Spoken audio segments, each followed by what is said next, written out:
Nós vamos ver algumas histórias, né? E a primeira história que nós vamos ver nós vamos ver sobre Davi, né?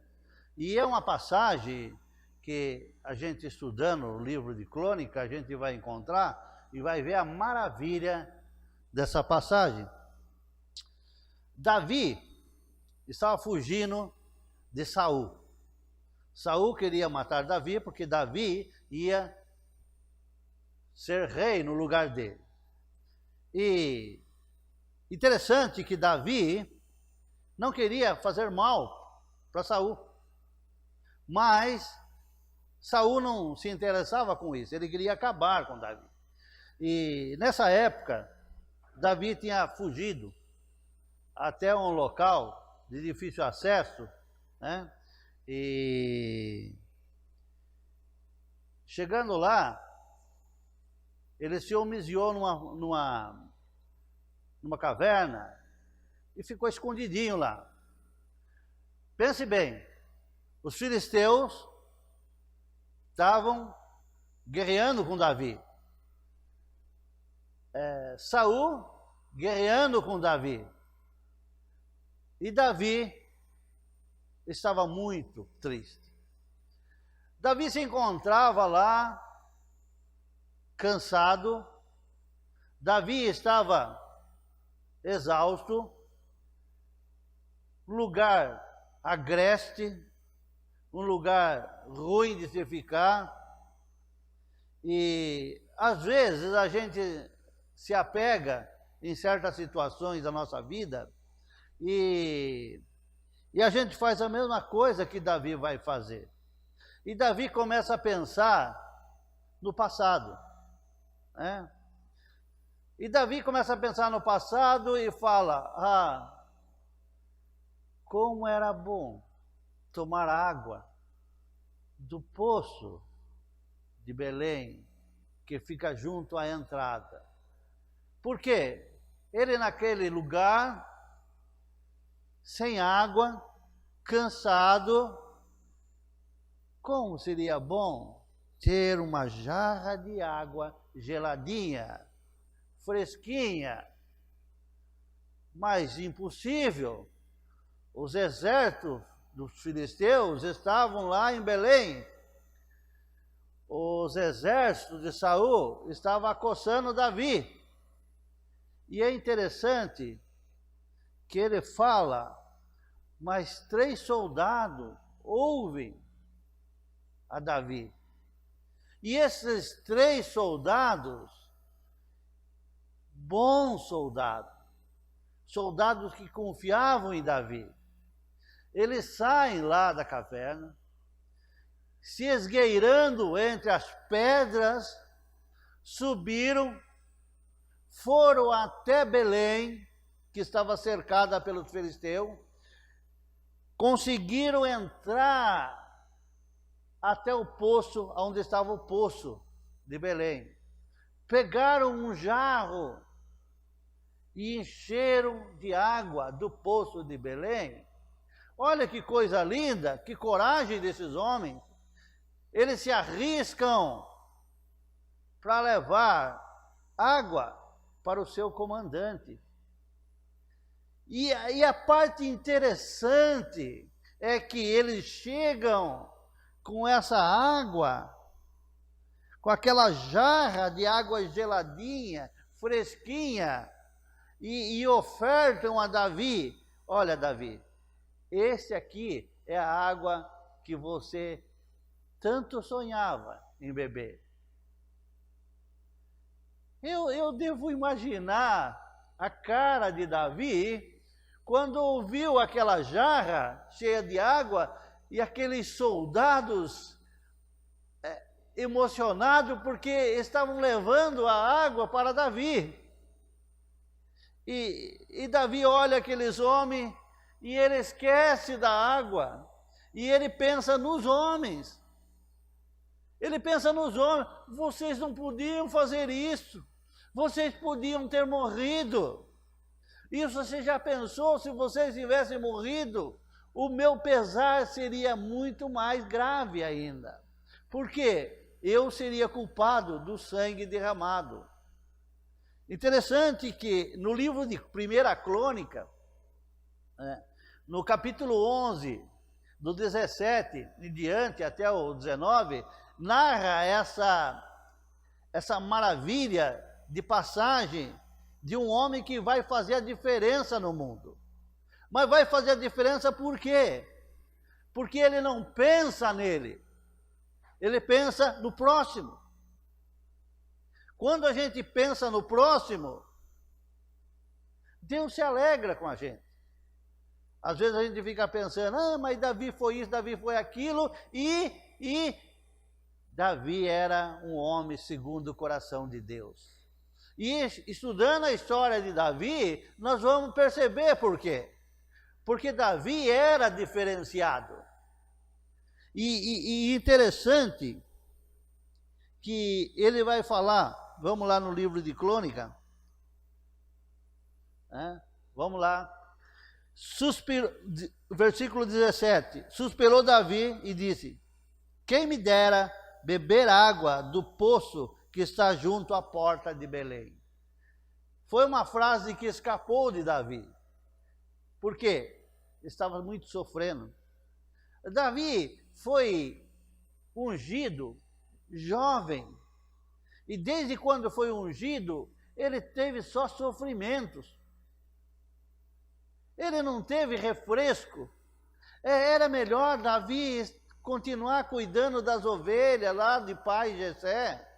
Era melhor ele evitar que os leões pegassem as ovelhas.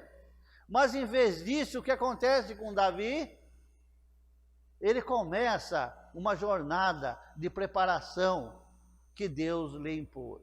Quantos de nós não desistimos dos nossos sonhos porque está pesado demais?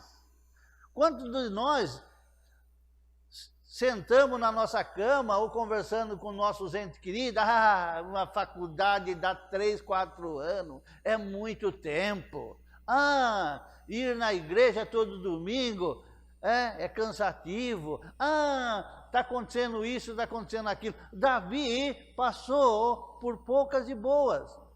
E numa hora onde ele recebe uma dádiva, na hora que ele recebe aquele presente, nós vamos ler aqui o que ele fala. No 18, então, aqueles 3 romperam pelo acampamento dos filisteus e tiraram água do poço junto à porta de Belém. E tomaram-na e levaram a Davi, e ele não quis beber, mas derramou como libação ao Senhor. Ele, quando viu aquela água, ele falou, não é justo.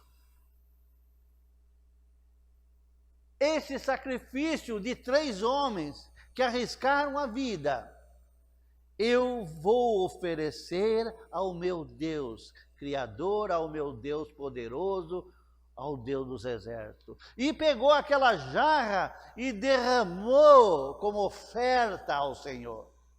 Vejam bem, senhores, qual é a extensão do amor de Davi para com aquele soldado. Ele podia falar, são soldados, são subalternos, eu não vou me importar com eles, eu vou apreciar essa água gostosa que ele trouxe. Mas ele sentiu aquela dor no coração, como se fosse uma facada no coração. E se vocês morressem? Iria eu suportar essa dor pelo sangue derramado? Então ele oferece a Deus. Entende por que Davi era o coração segundo Deus? Porque ele era capaz de obras que nós não fazemos. Ele olha o próximo como uma pessoa maior do que ele. Embora ele sendo ungido rei por Deus, embora ele recebendo o óleo da unção, ele não se importa com ele se importa com o próximo. Meus irmãos, a gente tem que pensar e usar a nossa cabecinha para pensar, será que eu estou achando que o próximo é mais importante do que eu? Ok? No versículo 19, e disse: longe de mim, ó meu Deus, fazer tal coisa. Beberia eu o sangue dos homens que lá foram com perigo de sua vida? Pois com perigo de sua vida trouxeram de maneira que não o quis beber. São essas as coisas que fizeram os valentes de Davi. Histórias que a gente tem que guardar no coração, porque servirão para nós. Não pensar em si, mas pensar no sacrifício em favor do outro. Temos Davi de um lado, mas nós temos outro do outro lado.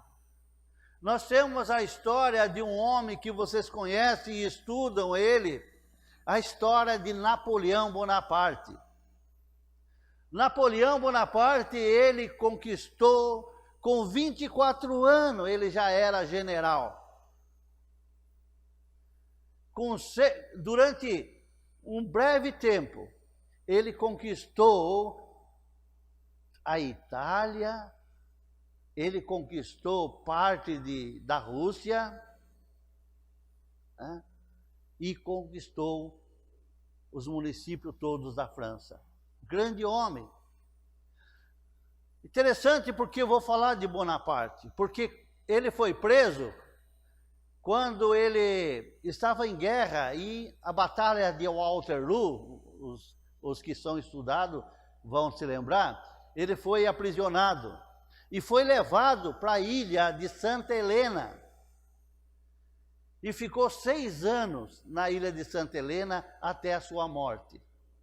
E os historiadores contam o seguinte, que Bonaparte, quando ele estava na praia de Santa Helena, ele olhou para cima e falou a segunda frase: eu, com todo o poder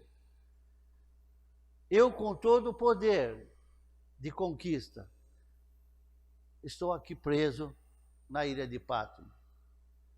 Mas tem alguém que não levantou a espada, que não usou a espada, e até hoje milhares de pessoas morrem por ele, que é Jesus Cristo. Ele se dobra a Jesus, embora Jesus nunca usou uma espada. E eu vou mais, até nos dias de hoje, a gente luta por Jesus, a gente defende Jesus com a nossa própria vida, com o nosso próprio risco, correndo ficar doente, correndo perder emprego, correndo tudo. Pessoas se dedicam a vida toda por Jesus Cristo. E um homem que aos 24 anos ele se tornou general do exército da França e conquistou parte do mundo. Homem forte, né? Mas a diferença entre um e o outro, a história marca, porque de Davi, da raiz de Jessé, da raiz de Davi, vem o Salvador do mundo. Da raiz de Jessé, a história se alegra com os atos passados. Enquanto que Napoleão só ficou na história como um grande conquistador e que morreu numa ilha exilado. Meus irmãos, temos a oportunidade de fazer o melhor para Deus. Mas para fazer o melhor para Deus, tem que primeiro fazer para o seu irmão. E o próprio nosso Senhor Jesus Cristo falou: ame ao seu próximo como a ti mesmo. Por quê? Se você consegue amar as pessoas, você não precisa se preocupar com você. Porque quem cuida de você é Deus. Quem cuida de você é Deus. Nós vemos uma maravilha que é a vida de João Batista. João Batista, ele veio para preparar o caminho para a vinda de Jesus. Ficou no deserto comendo gafanhoto e mel. Mas pensem bem, meus irmãos, que vida de sacrifício. Isso sim é vida de sacrifício. Com aquele sol escaldante na cabeça e ainda se alimentar mal. E quando ele começa a pregar e a multidão começam a chegar, e ele sabe que Jesus Cristo chegou, a frase impactante de João Batista a frase de João Batista é preciso, é necessário que ele cresça e eu diminua. O amor de João Batista por Deus. Não, mas João Batista, os discípulos de João, não. Os discípulos de João vão ser discípulos de Cristo. E João Batista sabe que aquele que está do teu lado é maior do que ele. Mas, meus irmãos, quantos de nós, em vez de dizer, você tem grande potencial, você tem grande oportunidade, às vezes a gente quer ser o primeiro, não pensa no segundo, não é? Eu fico imaginando como é bom a gente ver os jovens crescendo aqui na igreja. Como é bom você não ter que vir aqui na frente para pregar, porque já tem outras pessoas para pregar. Mas para que isso aconteça, é preciso que a pessoa tenha um coração segundo o coração de Deus. Procure crescer, procure se desenvolver. A gente não se preocupa em ficar lá fora ou lá atrás, tanto que tenha pessoas para te substituir, porque é a nossa meta. A nossa vida não é só viver, não é só aprender e guardar para si, mas é fazer com que as pessoas próximas da gente cresçam, e mesmo que a gente diminua. Vocês são jovens, são donos da tecnologia, então vamos agir como tal, vamos fazer isso valer. Davi estava acossado, Davi estava triste, estava amargurado. Eu gostaria de ter a beber daquela água. E os soldados apareceram, arriscaram a vida, E coisa mais linda no 19, ele fala, longe de mim, beberia eu o sangue dos meus soldados, Longe de mim, meu Deus, fazer tal coisa. Longe de mim, meu Deus, fazer tal coisa. Quando a gente quer ser superior, é bom a gente lembrar dessa passagem. Longe de mim ser melhor do que você. Eu quero que você seja melhor do que eu. Porque se você for melhor do que eu estou satisfeito. Eu estou feliz.